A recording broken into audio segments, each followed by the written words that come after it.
What is up, everybody, and welcome back to the Small Lake City podcast. I'm your host, Eric Nilsson, and the weather's so nice that it's finally turning into spring that I thought I would record the intro outside today. So hopefully everybody's been able to get outside and enjoy some of this nice weather. I've been able to golf, get outside and do some runs, and really excited for spring and summer to settle in.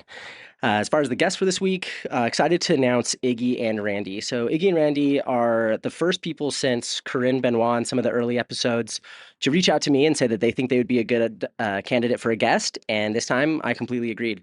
So Iggy, his story is fascinating, from being born in and growing up in Argentina to wanting to move to the US to go to school and then do sound and lighting design, and led to go on some of the biggest tours and create show designs for some of the biggest artists that we know of today. And then on the other side, Randi, professional dancer, she was in So I Think You Can Dance and made it to the top 5 spot in there. And then now she has been choreographing not only for dancers, but for also ice skaters as well, and has a unique perspective as we start to think about 2034 and the Olympics coming to Salt Lake. So super down to earth people, so fun. It was really good to get to know them a little bit better. So excited to show you guys this interview and hear more from Iggy and Randi. Enjoy. I mean, I'm excited because, like I was explaining to you guys a second ago, like, there's only been 2 people who have, like, quote, slid into the DMs and made it onto an episode. The first was Corinne Benoit, who, like, literally saw the first TikTok I ever posted and messaged me before it ever got a like. I was like, hey, can I be on the podcast? And I was like, yes, we're doing it. And then the second one is you guys. Yeah. And so, I mean, I always like to start with kind of like how we got here, because, so again, like, I usually get, at least one DM a day between all, like, the social platforms being like, hey, I have a cool story. Can I be on? I'm like, tell me what's your story? Like, why is it interesting? What do you want to know? And, like, they're usually like, oh, I never thought of that. Or, like, this guy was like, hey, I started this software company that does this and this, and it's so great. I'm like, well, it's, like, not that big. So, like, they're not a recognizable this isn't a software podcast. Right. No one's coming in to be like, now tell me about this new software. Yeah. So I was super intrigued. I mean, just because, like, the general overview of Iggy had and talking about you, Randy, and everything, I was like, yeah, like, absolutely, let's do it. Yeah. So I'm so excited to have you both today. I mean, Randy and Iggy, I'm so excited to hear more of the story about, I mean, how you guys ended up here, growing up here, growing up in good old Argentina, and how that, everything worked. But super excited to have you guys here and glad that we could make it work. Yeah, this is great. This is fun. Thanks for having us. Yeah. We love talking to people from Salt Lake who love Utah and want to see it grow, and we're 2 of those people for sure. So. Yeah, definitely. Because I mean, there's so many of those people, and it's like almost like these 2 different houses where, there's the people who are like, oh, I've been here, I understand this. Changes are happening. Nothing's going to stay the same. Let's try to make the changes the most impactful and best that we can. Yeah. And then there's the opposite side of the house. It's like, get out of my state. And I don't want any of you here. I don't want to wait in line to go up the can anymore. I don't want any more apartment buildings. Traffic. I hate the traffic. Yeah. And so it gets to the point, it's like, hey, like, listen, that's not happening. Yeah. You're not going to go back and be the star high school quarterback. You're not going to get your high school sweetheart back. It's over. Like, move on. Yeah. So I'm glad. It's always nice to see people have, like, an optimistic view of the future and everything going on and everything that you are all contributing to. But before we kind of get into what, kind of got us here today, I want to start with, like, kind of the story and how it all started. So I know, Iggy, you were, born and raised in Argentina, in Buenos Aires. Yeah. Tell me about what, early life was like for you. Fun. Argentina is interesting. I come from a family of business people, and I was the non-business guy. I ended up starting doing lighting design when I was 14. But luckily, my dad insisted on us getting really good education, which is why I speak English fluently, and I do spell in British English, which drives my computer crazy. And every now and then the accent sort of comes out. But yeah, no, I studied acoustics, actually, of all things, in Argentina, because it was the closest thing I could find to, like, entertainment design. What made you want to do that, or was it just kind of? So my school, I went to an English school, obviously. My school did a big musical show every year, like a big musical play, like Phantom of the Opera, that kind of stuff. And I started connecting with the vendor that brought all the lights and the sound, the stuff to the school. My school had a big theater, but it was an empty theater. So I sort of latched onto them. I think they were very like, why is this 14-year-old like in a kid? Where is his parents? Yeah, it's like, because I was doing shows with them outside of the school. So, like, they were, like, in a theater, and they were like, why is he still here? And I just started doing lighting. I wanted to do special effects for movies. Our movie industry is not that big. We have really beautiful movies, we have great stories. We don't have the budgets to blow up cars and CGI and stuff. So I ended up sort of pivoting kind of by default to live. I did pyro for a second in my school until I blew up a wall. And I think they realized that maybe giving the 16-year-old like the chance of like making his own, concussion bombs was not a great idea. So that was the end of the kids doing pyro in high school. Um, and yeah, and then I ended up doing a bunch of live shows, and the closest thing I could find was acoustics. It was well, there was a live sound mixing, but they insisted we had to be able to read music, and I didn't know how to read music. So, but I was really good at physics, so I ended up doing acoustics. Interesting. Yeah. And so I know, like, so I mean, I imagine your dad's like, you're not doing this. You're family business. You're gonna be the business guy and make that all happen. I mean, was there a point where you're either like, I'm doing this, or he's like, I get it, go do it? My dad was interesting. He as long as you could prove stuff, he was very pragmatic, and I think with the years, and Randy will agree, I've become more and more pragmatic. We can get to that later with her. Yeah. Yeah, the Iggy bashing section. No, it's kidding. But as long as you could prove, you're like, hey, my grades are this is what I'm gonna do. This is the research of the college I want to go. These are the degrees. He was happy to send you wherever you wanted to go. My grades were terrible in school, so he forced me to do a degree in Argentina first. And when I did really well in the school, once I applied, I didn't want to learn geography, right? But once I applied what I wanted to learn to school, I did great. And then I came to the U.S. and did a show production degree here. But yeah, my dad was very much like, why wouldn't you want to be an engineer, an attorney, or whatever? And then do this little lighting thing for fun when you retire, right? And that's how he grew up. He was a boomer. He was that era of like he was first generation Argentinian from German, escaped Germans from the Nazis. So that idea of like survival and work hard and learn languages and go to college, and that was very ingrained in him. And the funny story is when one of my last projects in the U.S. before I graduated, he came to visit me. He came to my graduation, and I used to in that school we did sound and lighting. We all did a bit of everything, and I was mixing sound in the old analog soundboards, massive digital analog Midas console. And he sat down and he's like, "Well, who works here with you?" I'm like, "No, this is just me." And he's like, "Well, there's no way you know what all the buttons do." And I'm like, "Yeah." I'm like, no, but my analogy for him was like, like all your investments, like we have a big farm in Argentina, what you have planted, when it has to be harvested, what you've named all 250 horses, all these. I know what all the buttons do. Yeah. That was the first time my dad understood that this wasn't just I go in and plug a cable and then I go drink in the back lounge of the bus. Like there's actually stuff to do that is complicated and you need to learn. And that was the thing the day that my dad realized that I wasn't just, a hippie or something. I don't know. Like, yeah, that's interesting. So by the time that you were, traveling and, quote, being like a rodeo, unquote, were you still in Argentina doing that, or you already come here? No, well, sort of. Argentina just doesn't have a touring world like we do here, So I would do a lot of shows, but Argentina I did a lot of nightclubs. I kind of got into that world. So when I moved to the US, I remember the first time I went to bed at like 11 o'clock at night, and it was weird because I was just going to bed so early. Yeah, you could see the veins in my face because I hadn't seen the sun in like years.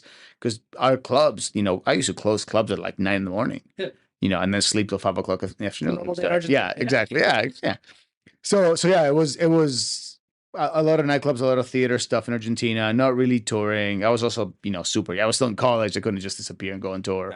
Yeah. And then when I got to the US and started working here. And where did you go to school for your sound and production? Show production, went to a place called Full Sail in Florida. Cool. And Full Sail is a little interesting place. It's like super expensive stuff. It's a lot of people get mocked from going to Full Sail, and I understand why. Full Sail, you get out of it as much as you put into it. Got it. So if you show up and you come up with a degree and think you're going to get a roadie job or whatever kind of job, really, you're not going to get it. It's all about have you really put in the time to learn the stuff, and are you humble enough to go, I actually still don't know anything, then it works well. So a lot of people kind of like are very shocked that I go to Full Sail because I don't have that attitude. And I'm like, I don't know. I just work for stuff. Yeah. It work. Yeah. Did the things I needed to, and here we are. Yeah. So you graduated, started traveling. What kind of shows were some of your first shows that you started to travel with, or so I think I did some local stuff. So I got hired by a company out of Chicago called Upstaging. They're a really, really big vendor, like probably one of the best vendors in the country, in the world. They provide lighting and stuff for concerts. So I couldn't travel out of the country, and even the US tours ping Canada. so I couldn't cross the border because See you guys. See you come back. yeah, and I couldn't do it. So yeah, I did like the Boston Pops and like whoever happened to come to Chicago for a second. And the first sort of tour that I did, this is gonna be so weird, was a festival run with Kid Rock. Yes. And I had just taken, literally the day before I left on tour, I'd taken all my 4 wisdom teeth out. So my face, I looked like a chipmunk. I couldn't laugh because it would hurt. So I would go load in, try not to speak because festivals are pretty dirty. So trying not to get like Don't want to dust breathe and in stuff. more air than you need to. Yeah, and then go to the bus and get like my frozen bottles of water and just put in my face. And people walk in the bus and I would just be sitting there with 2 like frozen bottles of water trying to get my Like this new guy's yeah weird. yeah. The new guy. Yeah, so that was the first thing I did, and then I toured. My first big like U.S. tour was actually Hannah, Montana. Yes. I did the Best of Both Worlds tour, and I haven't stopped since then. Until 2017 when I went. I don't want to be on the road anymore. Yeah, I mean, I don't blame you. Like, because I've had friends that have, I mean, been on tour who have toured with people. And like, because I mean, I'm sure there's this part of you that was like that 14-year-old self that's like, I'm going to go tour the world with these rock bands and do all these great things. And I mean, it's also like the same parallels you find in like business travel in general. Yeah. People in college are like, oh, I'm going to go travel for work. We're going to be in New York. We're going to be in San Francisco. We're going to be in Chicago. We're gonna be in Oklahoma. Yeah. Kansas. Yeah. It's like, oh, it's like and so I feel like in similar ways, like my friends that wanted to travel for work, they're like, hey, I'm in a boardroom in like Oh yeah. outside of Chicago, Illinois, and I hate this. I mean, I'm sure it's the same way. You're like, oh, I didn't realize like this is a grind. I do not sleep. I don't really have time off. They're like, some of these people are assholes, and I don't. Oh yeah. You do. Yeah. Well, but it's also it's very much a lifestyle. Like if you don't want, like if that's not the thing that really resonates, it will chew you up and spit you out. You cannot go on tour and go like, oh, you know what, it's Sundays, I take Sundays off. I'm like no, the band, where there's a show, get out of the bus. And we've had people that have come as like family or whatever to try out, and they're like, oh, wait, again, we're doing this again, but we just did the same show yesterday. I'm like, yeah, it's a tour. Like the schedule. Yeah. It's gonna be a while. And we get that a lot. Yeah. And so you sleep in a bus with, 10 to 11 other people. And, and I would come home and when we met, like she thought I was joking, like that I had like a little luggage thing that they have in hotels in my room.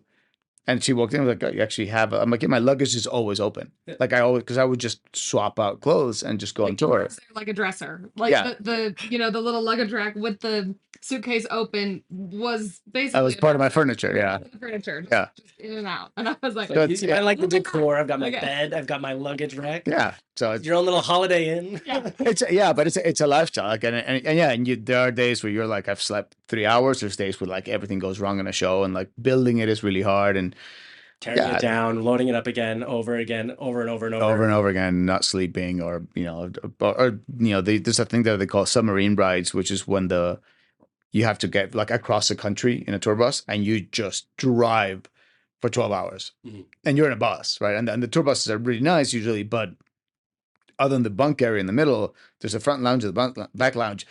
And you're stuck there with 10 other people or whatever, and you do get like cabin fever. It's insane, yeah. The first couple of days, everyone's talking, getting to know each other. After a week, like, hey, I'm just gonna put my AirPods back. Yeah, we're good. Exactly. So you're traveling, doing all this. I mean, at what point did good old Salt Lake City, Utah, come under the map? So I stopped touring. At one point, like I think my family genetics caught up, and I went, okay, I've done it. I had my fun. I wanted to design, and I was always a crew chief. I was a tech, and I was a good tech. It's not what I wanted to do, and I could see that unless I took sort of a drastic decision to basically everyone that called me go, I'm not doing this anymore. I'm just designing from now on. Because I could take any tour in the world that I wanted. I didn't want to do that anymore, and it was so I saved enough money to go. I cannot work for 6 months and just continue living my life, which is weird because I was not used to living more than 4 weeks at a time in my house. Like budgeting food was a new thing for me. And I just did that for a while and I stopped touring. I became a designer, got hired by Lightswitch, who I work for now as a designer. And then when I met Randy. How did you guys meet? What's the story behind that? Oh, well, which version of the story? No, No, The classy version or the real? No, I'm kidding. I also love that is a thing because like there's been people I've dated where it's like, all right, so we got the real story and what we're telling grandma. yeah. Oh, we definitely We have 100% have that. Yes, we definitely have that. We met on a job in Chicago. I was assisting the choreographer for a big corporate show, and Iggy is friends with the producers, and he just like came on site to say hi. I will tell you, and I tell everyone this, he walked into the arena with sunglasses on. Okay. And I remember standing on stage with the choreographer and I was like, who is this smug guy walking in the room with his sunglasses on? And yeah, and that's yeah, it. that's And that's all we need to know. No, that's it. No. no, yeah, we met there, and then we went out, and This is all while I was still living in LA at the time. So I'm in Chicago for a job. He happened to be in town, comes on site. she was you were never dating another. Oh, no, I was didn't want to date long distance. yeah, and I had a Wants to date. No one wants to date long distance. No one's like, I'm looking for a relationship, long distance only. Yeah. no, and I had a thing. Someone says that. And I didn't want to. I didn't want to date a dancer because I already dated a dancer, and did not end well. I was gonna say, if No, you're traveling that much, you probably have a couple like tropes that you very similar. Yeah. So that was and then she ended up marrying a foreigner from Chicago, and I married a dancer from LA, so that was Dang, you great. Yeah. Yeah. And then when we got engaged and we had never lived together, and we're like, we should probably do this. Probably live together. Yeah, we should probably figure it out. Hey, let's just do this. We'll figure everything out after we get married. After we get married. But she would have moved to Chicago because it was freezing, Fair. and I didn't want to move to LA because it was LA. And she's originally from Utah, so we're coming here a lot to visit family. And I have been here a million times doing shows at the Delta Center. Yeah. But the Delta Center, you park underground underneath a little drive-in. So you get out of your tour bus, walk right into the venue, do the show, you go to bed, and then the next morning you wake up, you're in Phoenix or Vegas or whatever. So you don't, from the Delta Center, you don't really see the city. Yeah. So I didn't know anything about it. So when we got here for some, I think I was like, oh, you guys have mountains here? I was like, I thought you'd been here. Yeah. I was like, you've been here before. Yeah, I had never, I didn't know that there was like, I knew very little. So like, and I was like, oh, this is really pretty. And I lived on Lake Michigan, my condo was on the lake and it was great. So I was like, oh, I think the idea of having kind of more nature was appealing to me because like Chicago is great. Lake Michigan's great, but it's just the lakes and the city's flat, right? So it's hard to get out of Chicago too to go do stuff. Yeah. The city's amazing. Chicago's incredible. Yeah, so in the winter and not really in the summer. Yeah, but the fall. The fall is great. The fall is great. Yeah. Yes. Yeah. So that's how we ended up here. Yeah.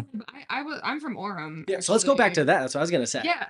Also, if you don't mind. No, that doesn't matter. Yeah. Anyways, me. Yeah. Pull that mic just a little bit closer so we get a little bit more based to me. Yeah. If there we go. A little clearer. Okay, yeah. So let's go back in time to your beginnings. So born and raised Orem, Utah. Born and raised Orem, Utah. Whoop whoop. Utah County. Oh man, love that for you. I don't, but I do, but I don't. It's one of those things that gives you a good backstory and probably motivates you to do. Yeah. But you know what? No, honestly, no. It really was. It was. Right, I'm trying to like LARP on Orem, but yeah. No, because Utah County, obviously, for anybody that lives here, knows that Utah County and Salt Lake County are it's two different worlds. Right. And so when I was, I was like, I have to get out. I have to leave. I'm done with Utah. I don't want to live. Which like so many people go through. That's like especially down there. Yes, I feel like a lot of people go through the same roller coaster of, what am I doing? I hate Utah. I gotta leave. And then we're like, wait a second. Utah's awesome. Yeah. And so when we decided to move back here, kind of jumping forward, I was like, hey, listen, I've actually never lived in Salt Lake City, but it's a city. It's cool. Nature. It's a city. That doesn't use slogan. I know. Salt Lake City. It's a city. The new tagline. Yeah, that's the new tagline. But I was like, listen, it's close to an international airport. It's brand new. We fly Delta. We're good, So it was all these things I was trying to like lure him in, and that's how we.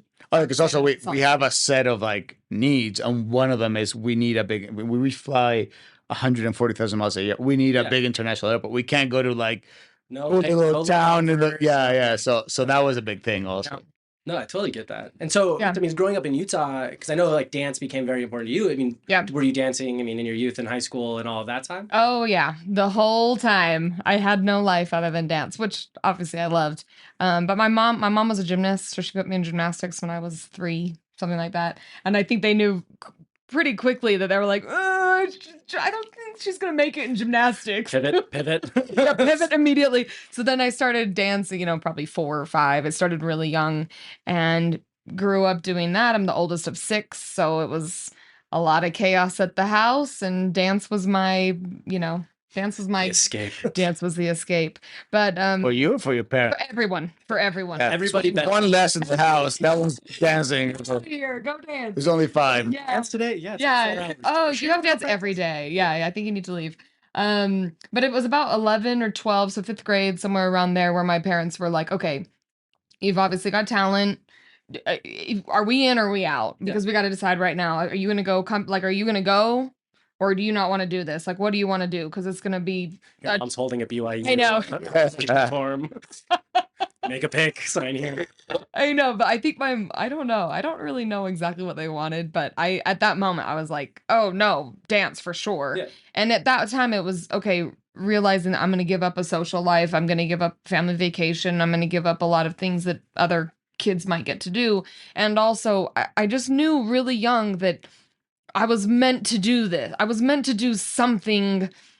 I don't know. I don't want to say more because I think that sounds, I lost an earring. We're on a podcast, but if it's being recorded. I just knew, like, I was like, okay, I think this is it. Like, I think this could be my thing.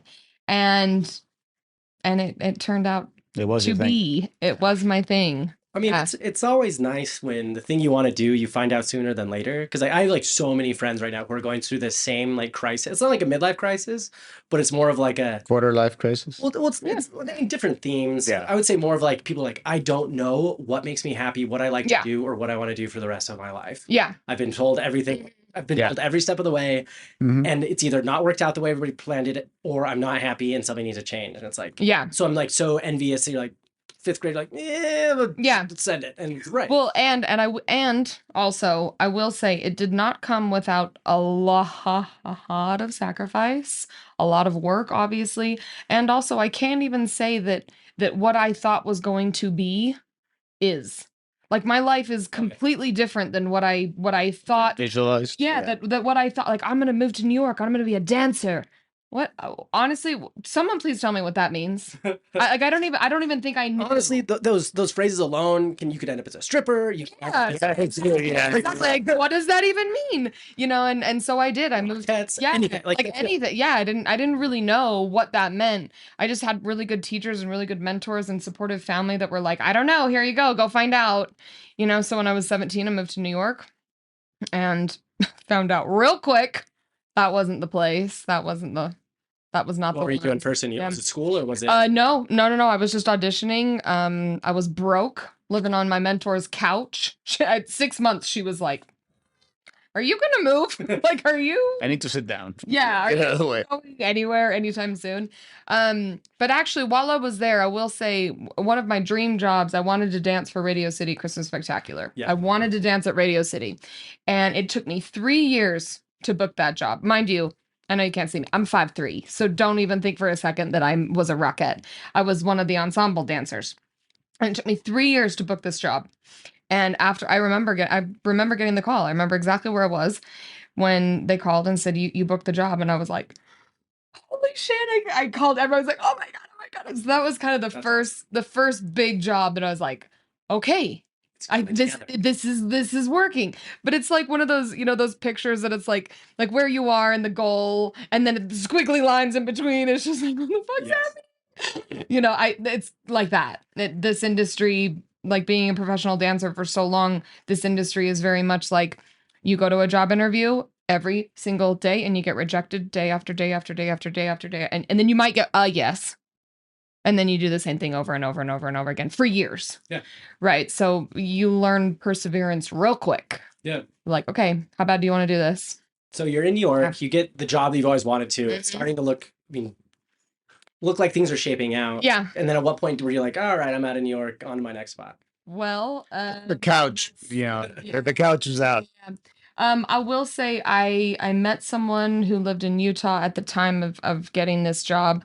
I actually ended up moving back to Utah and I got married. That'll do it. That'll do it. You come back into Utah County in your 20s and there's like 5 I mean, yeah. targets on. Oh all yeah, sorts of yeah, yeah. It's like, and listen, anybody that knows Utah, had lived in Utah, like you get to a certain age and you get engaged and you marry the returned missionary, and that's just what you do. And you think, okay, this is what my parents want me to do. This is what everyone wants me to do. This is the right thing to do. This is happiness that, but when you're 20, I look back and I'm like, how do you know?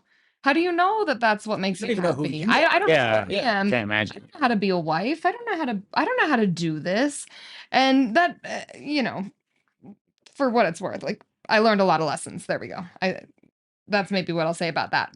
But I all in that same time is I auditioned for So You Think You Can Dance Yes. about this same time. And I don't know what it is about the power of three, but it took me 3 years to get on that show as well. First year I went on, got cut the first producer round, didn't even make it past the very, very first round. Second round, I made it all the way to Vegas, like to the very end, got cut in Vegas. And then the third year, made it on the show, made it to the top 5 girls, and went on tour and did the whole thing. So that was kind of the next big thing in my dance career that really took another launch. And I mean, going through that experience, I mean, what was some of your favorite parts? I mean, either that happened behind the scenes or moments you're like, this is happening, this is real, and or just like enjoying the moment as it happened. Okay, I will never forget because it's so encapsulated. Like you go into the studio, you have rehearsal, you go straight to the dance studio, you have rehearsal, you go straight to interviews, you go straight to the hotel, and you're just shuttled around. So you're not really seeing any of the outside world, really. Right. And to me, it was just like, okay, I'm just going to rehearsal. I'm basically doing a dance competition, and I was very used to that. And I will never, even when the live shows are recorded, you're only in an audience of 100 or 200, however big the audience is. And it's cool. They're, screaming your name and, it's like, oh, this is so cool. Like 100 people, like, go Randy, and then I will never forget walking outside of the studio because it's connected to the Grove right there in LA. And you walk out and it was like people in public knew who we were. And people were like asking for pictures. And I'm like, that was the first time I was like, oh my God, this is like a big deal. Like, this is really cool. People know me now. Yeah. Know me. But that whole experience, I mean, like I said, I feel like it really kicked off a trajectory that, again, I didn't ever see or know was possible. Yeah, great experiences. Obviously, not great experiences. A lot of lessons. I'll say that. A lot of stress. A lot of getting to know yourself real quick. Oh yeah, Sure. Yeah, very different worlds from being married and Mormon to being on reality TV show and becoming a face. Yeah. And also, I will say, because this is back in 2009, season 5, so forever ago. Looking at the talent now, who's making it on the show, I'm like, how did I ever make that show?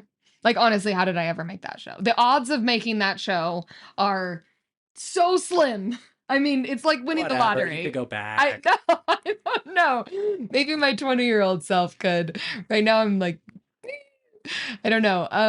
But yeah, I loved doing it. I love that that's a part of my history. I love that that's a story that I get to tell. Yeah.